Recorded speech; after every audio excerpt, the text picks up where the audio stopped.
Yes. Hello, everyone. Uh, Continuation on MUkraine discussion group of the last week's presentation by Alstrup, the Danish journalist and volunteer who speaks to us from Ukraine, from the front lines. We were interrupted by outage of electricity in Ukraine last week on Friday, the 3rd of October, and today recording it of October as second part of Jens's interview. Please, Jens, the microphone is yours. Thank you very much. And thank you for being back. About last time, the Russians were bombing the town. I was in Kramatorsk, which is a frontline town now, unfortunately. And I think you can imagine what that means. And in recent days, there have even been drones, small drones, in the streets of Kramatorsk. So now the turkey shoot starts. And it's very, very bad news for the civilians. Of course, also for the soldiers, but yeah, that is how it is. To be honest, what they did when I was there was that they bombed the you know what out of us while I was there, and it really was a mess. I told you briefly, so I will make a short repetition of last time just to put this into a full speech, but I will do it very shortly. In recent days and weeks, the Russians made a very successful breakthrough in the Topopila sector, and the bad news about this was that this sector was one of the strongest defended areas at the front line at all. That means that, like Erwin Rommel in First World War, together with other German troops, found the formula to break the trenches, so have the Russians now found the key how to break through the Ukrainian front line. We have seen many comparisons with World War I, and rightly so, because it has been so difficult to make successful offensives. What was good for the Ukrainians was that they managed to make a counteroffensive and in a large scale destroy the Russian results of their first offensive. It is, of course, called a very big victory, and to be fair, it is, but it was not a free victory. It had its price, a very high price, and Donetsk is really in a mess on logistics. Drones rain over the main supply roads, and it's the most dangerous delivery I have ever made to Ukrainian soldiers. I have tried worse situations, but these situations were in my capacity of war correspondent, where I was at the very front line. But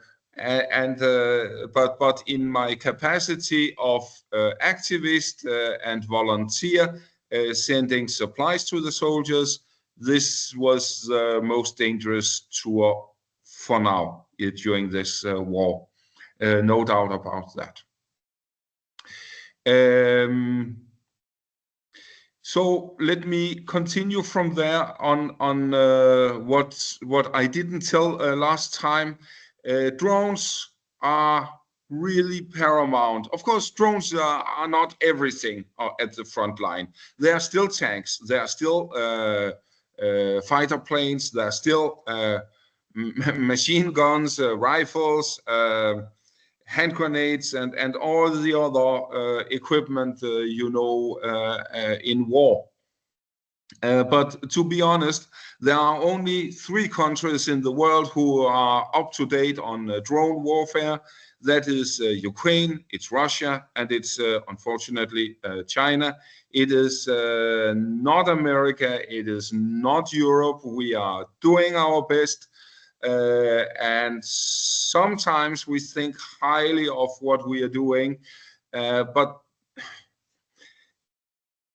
I joined a test of a top-notch American drone. It was very expensive, and it could talk with us, and it said no connection, no connection 10 times.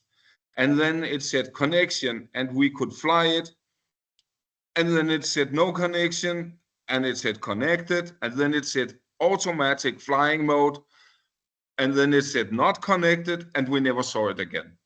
$10,000 disappearing like nothing, without doing anything. And the only reason why it didn't work was something as simple as GPS spoofing from Russian side. And spoofing is being done along the whole front line, all days, all year long. And if a drone cannot work under these conditions, it is, to be honest, worthless. So that was top capacity from the US, and I'm sorry to say that it is not much better from Europe.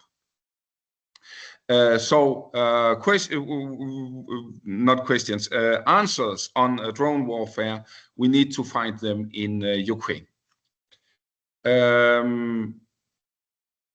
At the moment, we have started a new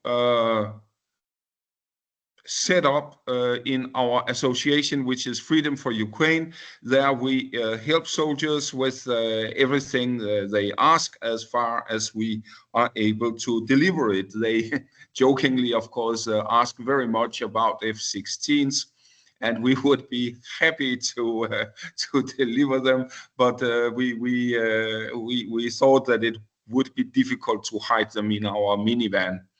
So that was outside our range. But what we do now is we have made as a company, it's a Ukrainian and Danish company. At the moment, I personally own them. The ownership will probably be changed, so the Ukrainian will be owned by the Danish company, and I will own the Danish company.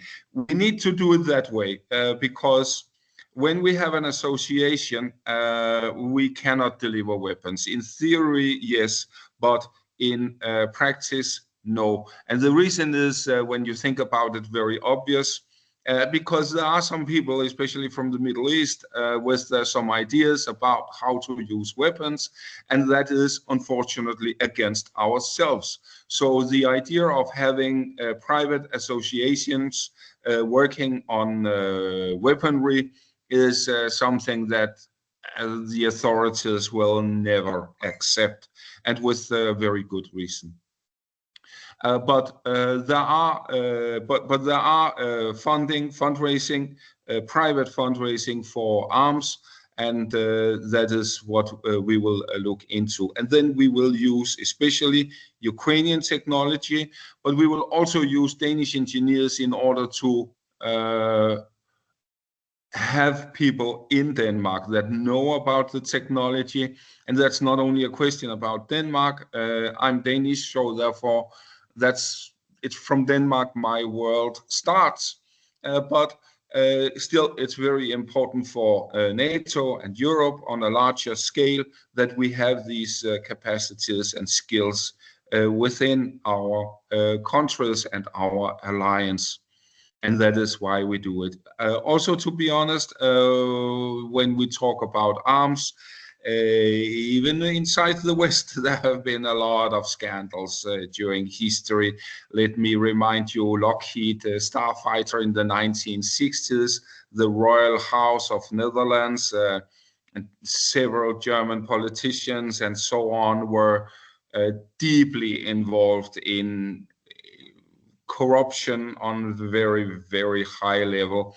I use such an old story because it's old and it's well documented, and it has been at court in several countries. So nobody can say that I'm doing libel here, but there probably is or are many new examples, and we see it in even in Denmark. That's considered a very, very stable country regarding corruption, but on this area, no. So we are happy to be able to do it with our a very transparent way of doing things. Everybody can follow us. Everybody can look in our books. And we have nothing to hide, except now, of course, technical specifications.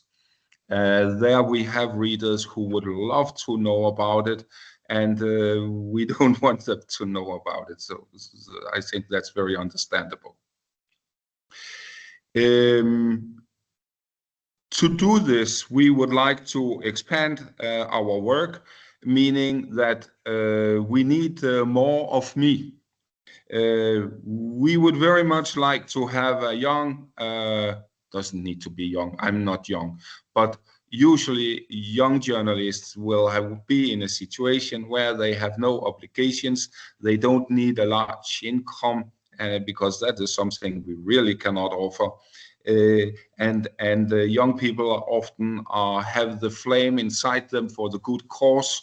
And it's a profile like that we would very much like, if not young by age, then young by mind, and especially young when we talk about walking around out there, because it is dangerous. I must make that very clear. I'm not asking a young journalist to take the same risks as I do. Often I do risks that even soldiers don't like doing, but that is how I am, and I cannot expect others to be like that. We hope to make a copy of our association, and not in America, for example, because it's simply too big for us, but maybe in a small state in America, maybe in a big city in America, something like that, the size of Denmark. Would be fantastic match, and if we have success and we spread to all of America, it will be wonderful, but I think not realistic. But less can do. And I have an example of drone warfare. It's a Russian drone. I also have the story of it. That's how they look. This is an FPV drone. The camera is here. That is where the pilot looked through. And it's a kamikaze drone. And why do I have it? Well, because it was jammed. It fell down. And Ukrainian soldiers said, "Oh, I can get it." And the other soldier said, "Oh, you idiot, the ammunition will explode." But you can see I have it here. The ammunition didn't explode. And yes, his friends were right. He was an idiot to go for it because it could have exploded. But he was lucky, and I received the drone. This one is very primitive. It's quite heavy. It's made of alloy, stamped out. It could have been on a rail factory or something like that, in deep inside Russia. But we can make a lot of jokes about Russian technology, about Russian commanding of their troops, and so on. And yes, they have big casualties. Yes, we do here in Ukraine shoot down a lot of Shahed or Geran drones. Geran is the name of the Shahed, so it is the same. But most media say Shahed still. That's the Ukrainian version. But in reality, what is flying now is the Geran, which is Russian produced. By the way, which is very important, produced by parts delivered pre-manufactured from China. We are in reality fighting China.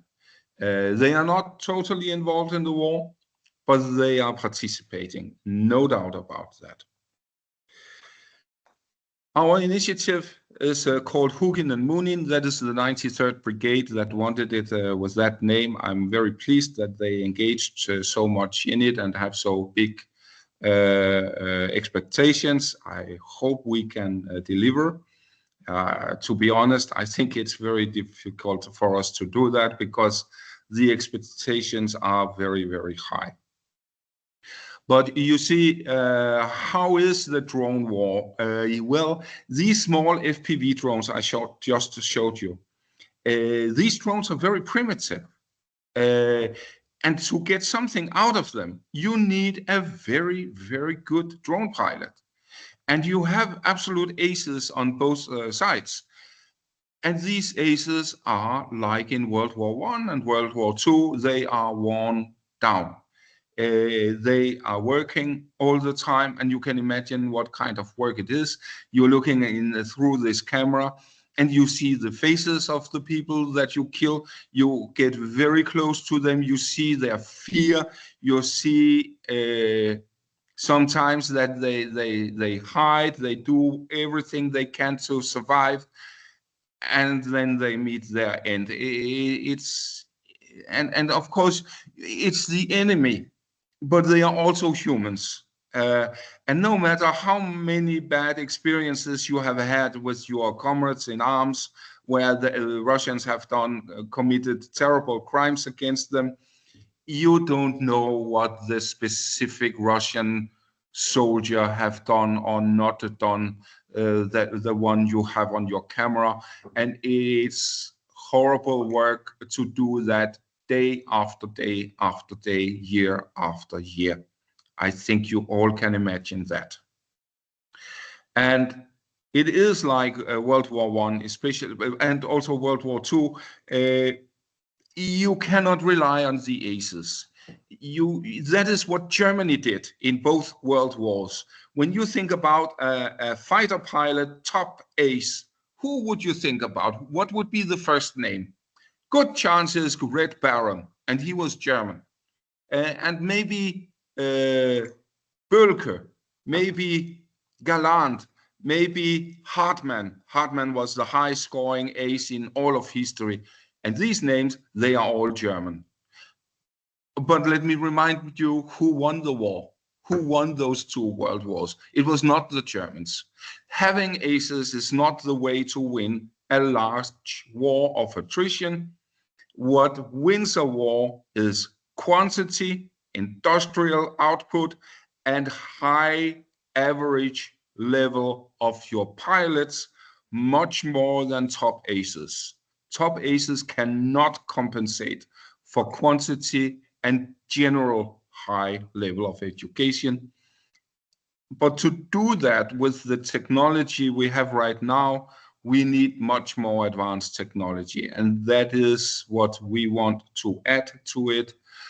So an average good pilot can make very good results guided by high tech. We have that high tech. We have it. It's Ukrainian developed, but there are no funds to make it real. And we hope we can get enough funding to get it actually flying instead of just being a Wunderwaffen on paper. And I also must warn you, you see a lot of high-tech weapons on YouTube and other places like that. They can do a lot of wonders. Unfortunately, most of them are prototypes. You don't see them in real at the front line. So that is how it is. Status right now. And if you know a nephew, a son, grandson, granddaughter who have these characteristics we are looking for, and there's interest to do something for the good here in Ukraine, please make them contact me, and we will find out how we can do things. And how is the status right now? The Ukrainian victory against the Russians gives us again time to support Ukraine, to actually win the war, as President Trump recently said that he believed. Well, a problem about President Trump is that next week he might feel different, but at least now he stated that America will provide the weapons, Europe will pay for them, and Ukraine will win the war. I'm happy that way. Of course, I am. And I think it's possible, but it's a long-term project. It's not something that will be won overnight. And right now, the situation is that if we continue same way as we have done until now, it is actually Russia that will win, not Ukraine. We need to do more, and we need to have a real strategy and put it through, make it real, and go to the end of it. And we have to ignore all the threats coming from Moscow, because if we cave in on these threats, that will be the end of the Western world. Because then, if not, Russia will continue doing threats on new demands, then another dictator will do it. And all dictators in the world can see that they just need a lot of nuclear weapons, and then the West will cave in on anything. This is the test in our century, as the West was tested 2 times in the 20th century. I think it is, I really not only think, I believe it is as serious as that. And for Western civilization, with all the faults it has, it is still, I believe, the best we have had in history, where average Joe, average people have a right to freedom, not perfect, but better than any time earlier in history. And we cannot just lose that without doing a fight for it. We really must. So thank you very much. And there are not so many on now because the real thing was destroyed by bombs. But I will be very happy to receive questions.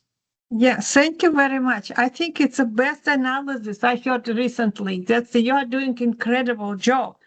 And I have actually thank you very much for very valuable and productive discussion and recommendations. And I myself was involved in post-conflict peace building actual research, and I was involved in a couple of the books. So that my question for you, how do you see the future developments of the war and also peacemaking and then peace building? What is your vision? Can you share with us? Thank you. I'm very sorry to say that unless something unpredictable happens in Russia, the settlement will be done at the battlefield, not on negotiations. Of course, all war, even World War II, with unconditional capitulation, ended with some kind of negotiations. So there will be negotiations at the end. And by the way, I don't see this war end with Western or Ukrainian troops in Moscow. No, of course not. And that would be a justified reason, if you can talk about that, for using nuclear arms. No, that is not how it will end. But we need to build up the Ukrainian army to a technical and quantitative level that can, without any doubt, pulverize the Russian army inside the borders of Ukraine. And such a defeat will not even Putin be able to survive continuing the war. He might survive it, unfortunately, because he has a very strong grip of power in Russia. Fear is back, almost on a level worthy to compare with Stalin time. People are really afraid. You can get 5 years just for reading Novaya Gazeta in Russia. And I mean, early Stalin days, you would get 3 years for that. Yeah, I know. I am from former Soviet Union. I know yes. this situation. Yes. So he has a very strong grip of power. So there is no guarantee that it will be the end of Putin, but I think it will be the end of the war. And to be honest, I think the chances of getting rid of Putin in that situation will be good, but not guaranteed. That is what I'm trying to say. So if the scenario two, say, if suddenly he dies or something happens, what might be development? Because you know situation terrain so well. Yes. Well, if Putin tomorrow falls in a banana peel and lands with his head and he dies and he's gone, then it's very unpredictable to see what will happen. But at the moment, to be honest, well, there are many directions right now. It's not totally clear how the situation is, but at the front line, it is, in spite of the Ukrainian victories, in favor of Russia. And in that situation, the sudden death of Putin, of whatever reason, is no guarantee that it will end the war. What talks about in favor of a successor wanting to end the war is, for example, it takes many hours now to get 10 liters of petrol in most of Russia, including in Moscow now. And that is the last place in Russia they want to have problems on delivering goods and petrol and so on. They much prefer that Siberia is starving, and then the power bases of St. Petersburg and Moscow, they are kept supplied. But that is not even possible now, what I hear. So maybe a successor would want to opt for peace. I'm also, but I am also afraid that the Russian imperialism, these ideas, you know, I mean, you're from university, you're among the intellectuals, but you know from Russia what's called the television and the fridge, which will win. Yeah, we know that television is winning. Yes, and as long as they can tell these good stories about Russia getting that province and going in space, and you know the story, then people are proud. I hope that Russia will transfer into being proud in a good way of their own achievements, instead of being proud of, oh, we can win over all the other ones and actually try to do it, meaning war. It's the later one that we need to get rid of. And you see, with Germany, people, for example, my grandfather, he was born in 1892. He thought that German militarism was an eternal thing that would never end. And we know from Germany it can end because they had the 1945 moment. Yes. I hope not, and I think not, that Russia will have a 1945 moment. And that's why I know what can change it, but I don't see how that can be done, and I'm not sure that I would like to see it done. Remember, Germany in 1945 was year zero for Germany. I don't wish that for even my worst enemy. So no, so it is complex. I don't have a straight answer because that would be simplifying things. Yeah, we talked what it might be if Putin disappears, because we are seeing actual strong personalities, Putin and Zelensky. What if something happens to Zelensky? What kind of scenario might be there? I think in that case, Zelensky will be president. And I think he will be a very good president, actually. Uh, I don't think that much will change in Ukraine. But if it is one of the, what should I call, not oligarchs, but maybe even one of the power advisors to Zelensky, I'm not sure it will go very well because I don't want to mention names, but three or four of them that are some of the most powerful, they are absolutely not loved in Ukraine. They will not be able to keep people united here in Ukraine.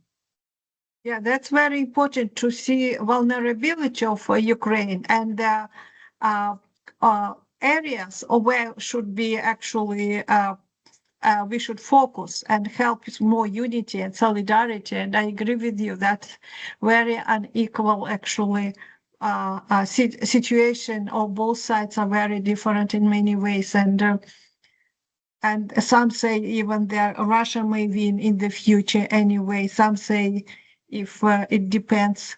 So that's very sad because Yes, initially we thought it would be easier, because it's obvious that good yes. people should thrive. Yeah. Yeah, and remember at the beginning of the war, the Ukrainian army did fantastic.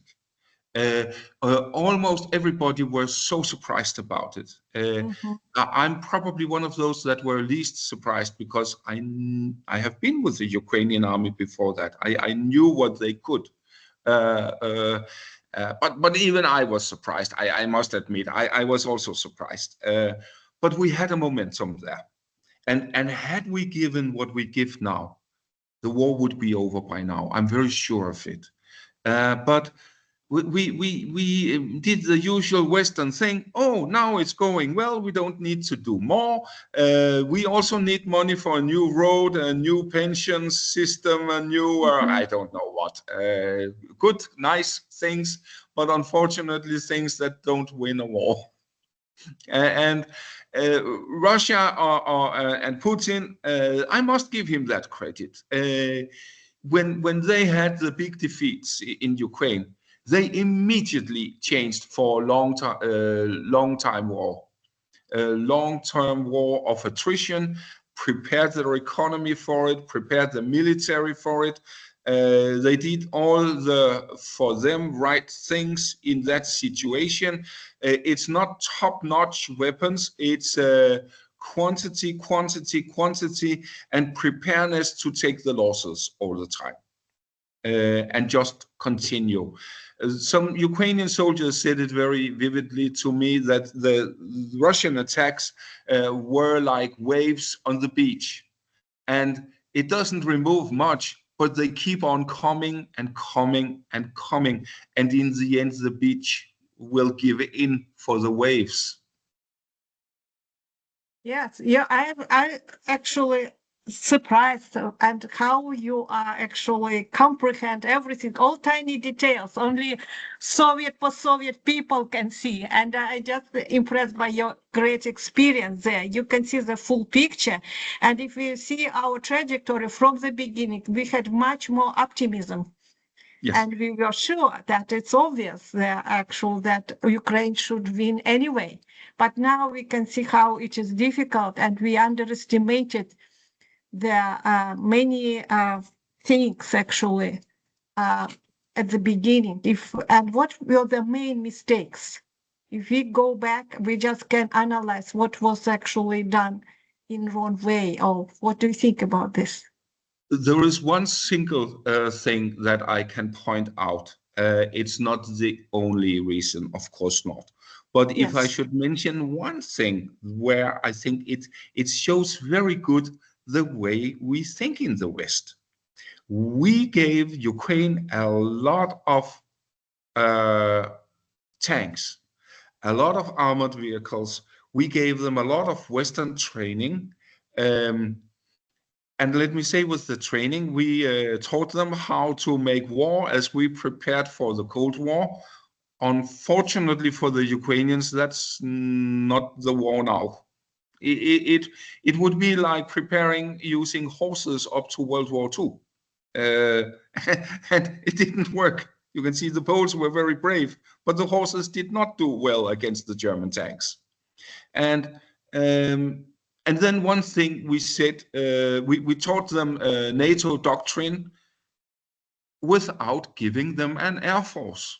And number one in NATO doctrine is get full power in the air.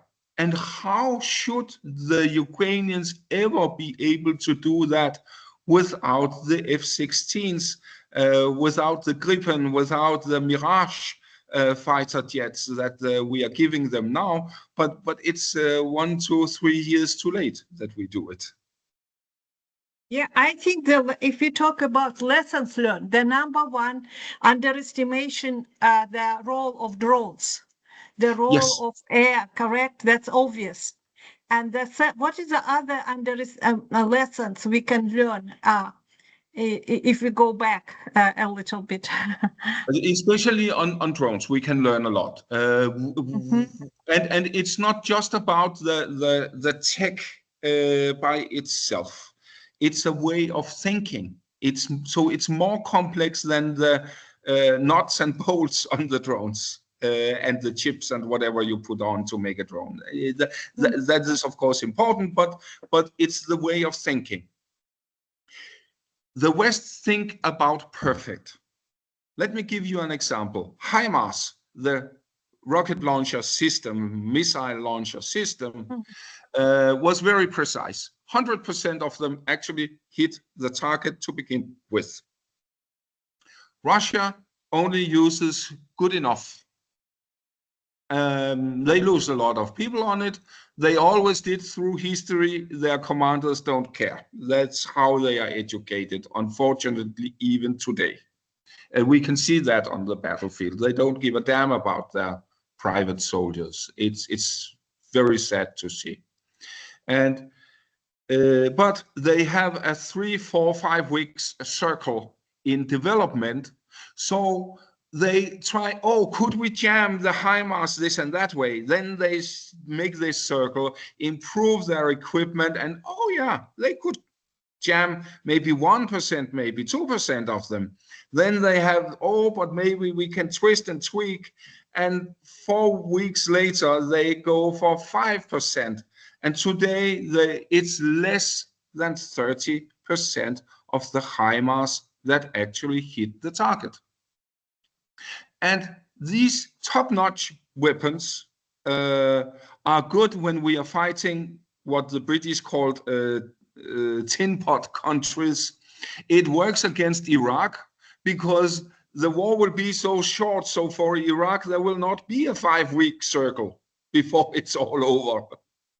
But Russia is another thing, and there will be many 5-week circles. And then we end up that our weapons don't work. And these weapons are developed on 5, 6, 8, 10 years programs. And we don't have 5, 6, 10 years to make a new answer on what is happening on the battlefield. So what the Ukrainians do is that they have a lot of small-sized businesses, single engineers and so on, and they are trying home in the kitchen to put something together and think good things, making it on their home computers, developing it. And this way, we have in our pipeline, we have a system of self-maintained smart weapons of drones that can make the bomb attack without a pilot, actually. They just need to put it up in the air, point out where to attack, and it can be jammed as much as they want. We can fly through it all with secret navigation. It's the holy grail right now. many big companies try to make it work.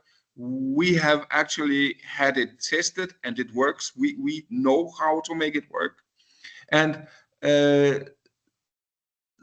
that's the way to do things.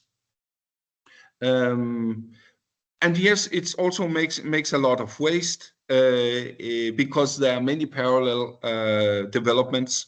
There are also the problem in this case.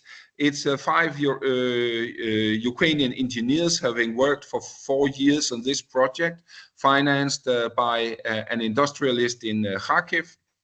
But the last financing in putting it into a prototype and finding the connections where we can actually test it, they were not able to do that. That is where I and our organization comes in, because we have the connection at the front line and with the Ukrainian army, so we can get it tested. And then the critical parts, we can produce that in Denmark, outside reach of bombing, and then assemble it here in Ukraine. And if that is bombed, we can be online again after only 1 week, because the critical machines for production will not be here. So that's the way of thinking, and it's very different from the way of thinking. I can see, well, big Danish arms factories are by American scale very small, but even they are like dinosaurs.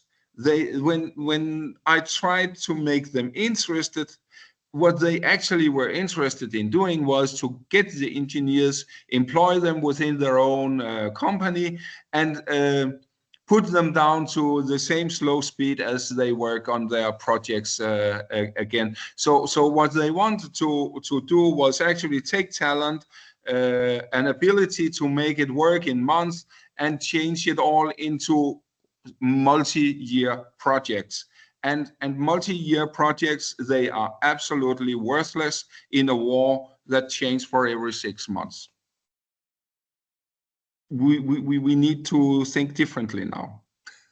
I agree. There should be another presentation, your presentation, lessons learned, Yes, politically, militarily, and so on. I think in terms of society that you have so incredible experience. I think it would be nice if you can do in the future. Thank you I very will be much. happy to Thank you do very that. much. Thank you very much.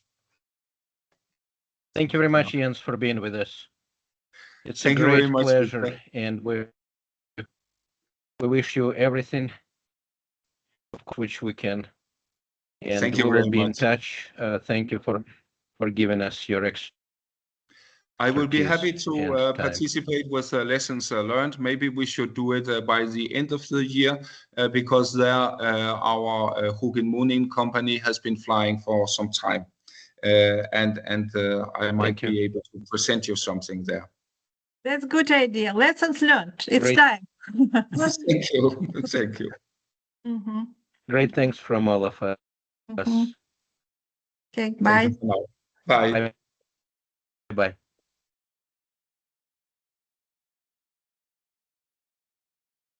Ух. О. Вы не двигаетесь.